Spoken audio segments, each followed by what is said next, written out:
मेरे दोस्त, जब सामने वाला तुम्हारी मासूमियत का फ़ायदा उठाए तो इतने भी मासूम बनकर मत रह जाना कि हर कोई तुमको बेवकूफ़ बनाकर चला जाए। यानी मेरे दोस्त, अपनी ज़िंदगी में कभी भी आंख बंद करके किसी पर भी भरोसा मत करना, चाहे सामने खड़ा आपका सगा भाई क्यों ना हो। और मेरे दोस्त, ये बातें मैं कोई हवा में नहीं कह रहा, बल्कि मुझसे जो गलती हुई है वो गलती आप गलती से भी ना कर दो, इसलिए मैं आपको बता रहा हूँ। तो मेरे दोस्त, बात कुछ ऐसी है कि आज से कुछ दिन पहले यानी 27 जुलाई 2026 को मैंने किसी दूसरे की अमानत किसी तीसरे को दे दी, बिना उससे परमिशन मांगे। और इसी बीच जो नहीं होना चाहिए था वो हो गया। यानी एक बार मेरा मन वहाँ कह रहा था कि मैं उस बंदे को कॉल कर दूँ जिसकी यह अमानत है, लेकिन दूसरी तरफ मेरा मन उस मांगने वाले इंसान की तरफ जा रहा था कि यदि मैं कॉल करूंगा तो उसका मुझ पर से भरोसा उठ जाएगा।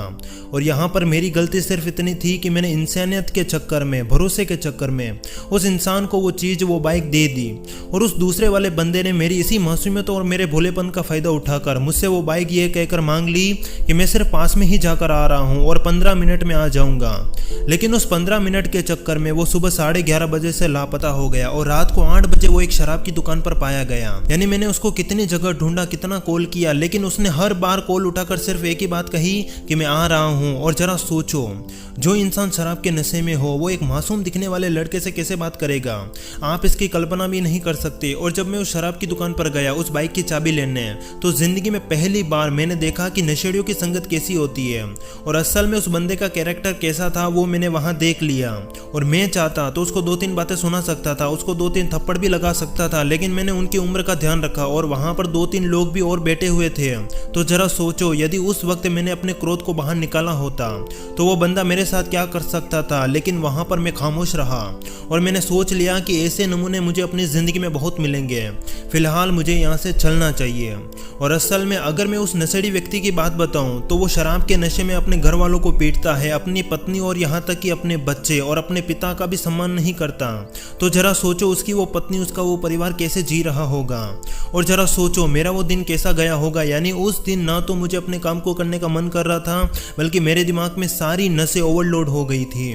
मैं डिप्रेशन में जाने जैसा हो गया था। लेकिन उस वक्त मैंने सबको साइड में रखकर बड़े ही ध्यान से सोचा और फैसला किया कि जिसकी ये बाइक है मैं उसको कॉल करूंगा और सारी बात बताऊंगा। तब उस बाइक वाले बंदे ने कहा कि मुझे पता था कि वो बंदा कैसा है, तूने मुझसे बिना पूछे उसको बाइक क्यों दी। एक बार पूछ लेता तो मैं तुझे बता देता कि उस बंदे को बाइक नहीं देनी चाहिए थी। लेकिन वहां पर मुझे पता नहीं था कि सामने वाला बंदा किस कैरेक्टर का है। और उस वक्त जिसकी बाइक थी उसने अपने जासूसों को कॉल लगाकर इधर उधर भेजा और उनकी बाइक का पता लगवा लिया। और आप विश्वास नहीं करोगे, जिसने मुझसे बाइक मांगी थी असल में उस बाइक में 400 रुपए का पेट्रोल भरा हुआ था।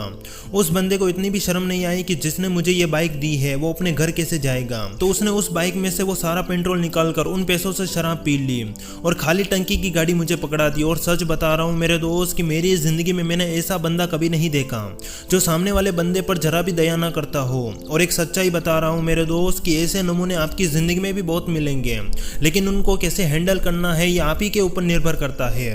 और आप सोच नहीं सकते कि मैं रात की 8 बजे एक सुनसान सड़क पर खड़ा था जहां मेरी मदद करने के लिए कोई ना था, लेकिन उस वक्त मैंने अपने ऊपर और भगवान के ऊपर विश्वास रखा कि सब कुछ ठीक हो जाएगा। और हुआ भी। और वास्तव में मैं वो दिन नहीं भूल सकता जहां जाने का कोई पता नहीं और ना आने का। और उस दिन मुझे अपनी जिंदगी का एक ऐसा सबक मिला जो वास्तव में आपको भी सुनना चाहिए कि जिंदगी के सफर में आप भी अपनी कोई कीमती चीज किसी दूसरे को देते हो तो वहां आंख बंद करके किसी के भी ऊपर भरोसा मत करना। और यदि इस सफर में तुम भोलेपन में रह गए, एक मासूम इंसान की तरह रह गए, लोगों की हाँ में हाँ मिला दी, तो समझ लो कि तुम्हारी जिंदगी रोड पे आ गई। और उस बंदे की मैं एक और असल सच्चाई बता रहा हूँ कि उसकी खुद की बाइक तो पुलिस थाने में पड़ी हुई है। और यदि वो शराब के नशे में कहीं एक्सीडेंट कर देता, यदि बाइक बेचकर उन पैसों को कहीं उड़ा देता, तो मैं उस बाइक वाले बंदे को क्या जवाब देता जिसकी ये बाइक थी। और एक्सीडेंट के चक्कर में यहाँ तक मुझे पुलिस थाने के चक्कर भी लगाने पड़ सकते थे। और मेरे दोस्त, यहाँ पर आपकी तरह जो समझदार लोग होंगे उनके मन में एक सवाल जरूर होगा, तो क्या लोगों पे भरोसा करना छोड़ दें। तो मैं उन लोगों को कहना चाहता हूँ कि नहीं मेरे दोस्त, मैं ऐसा नहीं कह रहा हूँ कि लोगों पर भरोसा मत करो, बल्कि मैं तो ये कह रहा हूँ कि भरोसा किसी का सगा नहीं होता। भरोसा उस पर किया जाता है जिसे तुम अच्छी तरीके से जानते हो। एक अनजान व्यक्ति जिसे तुम सिर्फ चेहरे और नाम से जानते हो, लेकिन उसका बैकग्राउंड कैरेक्टर कैसा है ये नहीं पता, तो जरा सोचो वो तुम्हारे साथ क्या क्या गलत कर सकता है। और असल में आपके आसपास भी ऐसे बहुत से लोग होंगे होंगे जिनके बैकग्राउंड के बारे में आपको बिल्कुल भी भनक नहीं होगी। तो यहाँ पर मैं आपको सतर्क कर देता हूँ कि पहले उनके बारे में अच्छे तरीके से जान लो, फिर उनकी हाँ में हाँ मिलाओ। और उस दिन मेरे दोस्त, मेरे अंदर जो क्रोध पैदा हुआ, वो क्रोध मुझे अंदर ही अंदर खा रहा था कि आखिर मैंने वो बाइक उसको क्यों दी।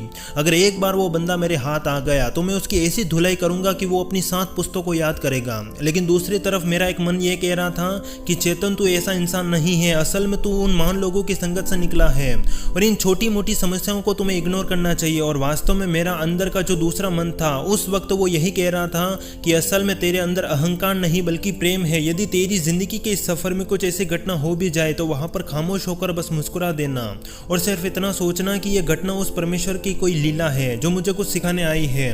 और असल में इस सफर में मेरे दोस्त, मैंने एक बात सीख ली कि जितना लोगों से दूर रहोगे उतना सुकून के पास रहोगे। और याद रखना, इस सफर में तुम्हारी मासूमियत का फायदा उठाने वाले लोग बहुत मिलेंगे, लेकिन यदि तुम अपने उस मासूम चेहरे के पीछे एक मास्टरमाइंड खिलाड़ी बैठा देते हो तो कोई भी तुम्हें बेवकूफ नहीं बना पाएगा। और याद रखना मेरे दोस्त, इस बड़े से सफर में जो लोग तुम्हारी मासूमियत का फायदा उठाते हो, असल में वो तुम्हारे उस बड़े से खेल के आगे लकड़ी का सिर्फ एक छोटा सा तिनका है। वो मूर्ख लोग ये नहीं जानते कि उन्होंने किसके साथ गलत किया है। याद रखना मेरे दोस्त, यदि तुम्हारे इस सफर में कुछ ऐसा हो भी जाए तो तुम उस इंसान को एक छोटा बच्चा समझकर माफ कर देना, लेकिन वो बात कभी मत भूलना। और असल में जो लोग तुमसे तुम्हारी औकात पूछते हैं, तुम्हारी मासूमियत का फायदा उठाते हैं, असल में वो तुम्हारे सामने एक चींटी के समान भी नहीं है। और तुम इस सफर में उन चींटियों से लड़ने के लिए पैदा नहीं हुए हो। असल में मेरे दोस्त, तुम्हारा वो खेल बहुत बड़ा है। और याद रखना, तुम जिस कीचड़ की तरफ देख रहे हो, असल में तुम उस महासागर के लिए बने हो। तुम्हारी वो सोच उस विशाल समुद्र से भी बड़ी है जिसकी कीमत वो सिर्फ आपके कीमती समय और आपके काम से लगाता है। और याद रखना, यदि तुम्हारा वो कीमती समय, वो फोकस अगर इन छोटी छोटी बातों में ही चला गया तो तुम भी उन्हीं आम लोगों की तरह बनकर रह जाओगे जो अपनी पूरी जिंदगी सिर्फ इन छोटी छोटी लड़ाइयों में ही गुजार देते हैं। लेकिन जो महान लोग होते हैं वो अपने इस बड़े से सफर में हर किसी से नहीं टकराते, बल्कि वो तो अपनी उस मंजिल की ओर आगे बढ़ते रहते हैं। इसलिए मेरे दोस्त, इन छोटी मोटी समस्याओं में अपनी ताकत बर्बाद मत करो, अपनी पूरी ताकत अपने खेल पर लगाओ। और याद रखो, जिस दिन तुम अपने खेल में जीत गए उस दिन इन छोटी छोटी समस्याओं का अपने आप ही अंत हो जाएगा। बस आखिरी लाइनों में कि कभी भी एक मासूम इंसान की तरह बनकर मत रह जाना और हर किसी पर भरोसा मत करना, चाहे सामने खड़ा तुम्हारा भाई क्यों ना हो, क्योंकि भरोसा किसी का नहीं होता है सगा।